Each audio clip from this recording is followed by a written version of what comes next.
А вот такие домики в Баварии вы можете встретить повсеместно по дороге в горы. В них, по легенде, живут баварские эльфы. Они любят баварское пиво и баварские крендели, то есть брецели.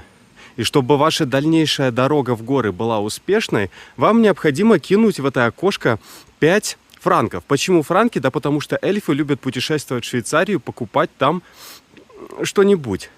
Допустим, часы или шоколад. Давайте кинем. Все, наша дорога, наш поход в горы обещает быть успешным.